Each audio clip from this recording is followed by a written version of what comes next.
En fait, le troupeau est en deux parties tout de suite. Pour la simple bonne raison, c'est que les animaux sont arrivés, on ne les connaissait pas. Ça permet, un, de les manipuler. Et puis, deux, les mamans avec les petits sont d'un côté, ont un régime, on va dire, un petit peu différent des femelles en gestation. Et puis, on a une rotation aujourd'hui à cause des mâles, puisqu'on a deux mâles sur la structure et qu'il faut s'organiser par rapport aux deux mâles.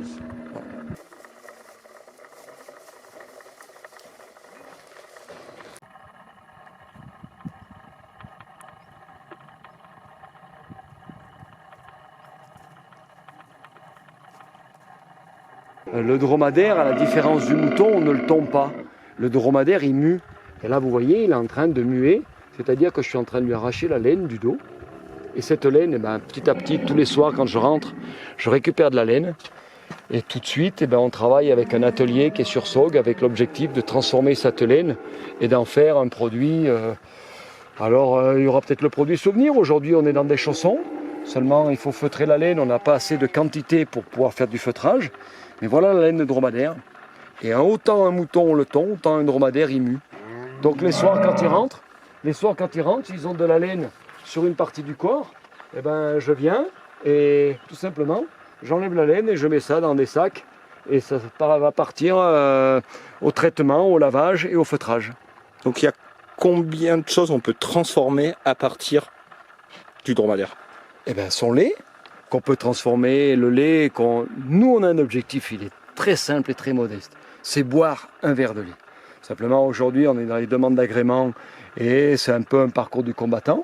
Ensuite, au jour d'aujourd'hui, notre lait est transformé pour en faire des cosmétiques qui sont 100% français, 100% artisanal, 100% fait main et 100% biodégradable. Donc tout ça est fabriqué en margeride.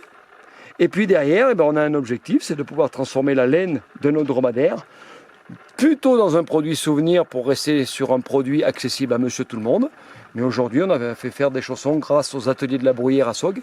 Et des chaussons, c'est ni plus ni moins que des pantoufles faites avec du feutre issu de la laine de dromadaire. Ou sinon, ce sera tout simplement des semelles pour chaussures, puisque la laine de dromadaire a cette capacité à être très chaude. Et ça permet de garder les pieds au chaud, notamment en margeride, puisqu'en hiver, il ne fait pas très chaud.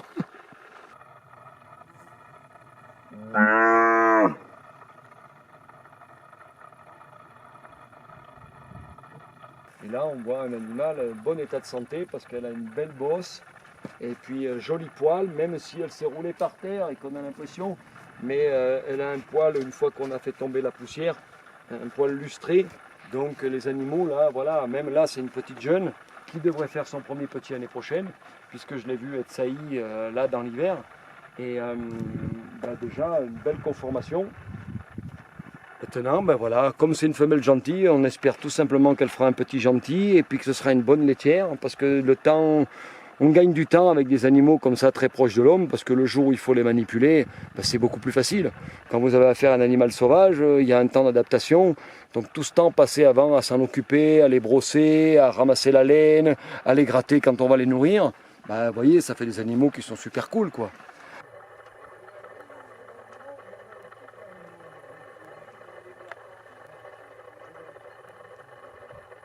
Non, mais là, il y a à peu près 5000 savons. Mais simplement, ces savons, c'est une fabrication, saponisation à froid, et on a entre 6 et 8 semaines de séchage.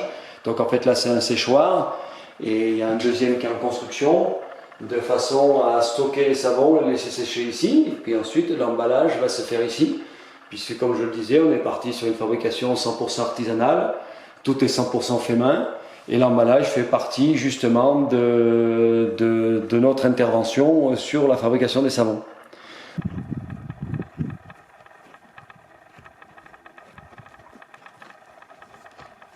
Et là, on a le lac de Nossac dans la direction de Montbras. Le lac de Nossac est ici. Le mont Lozère est dans cette direction. Et puis par ici, on est sur Saugues. Grand-Rieux est juste là derrière. Donc en gros, nous ici, on est à 50 km de Mende, 50 km du Puy et 50 km de Langeac. Voilà. On est dans cette triangulaire.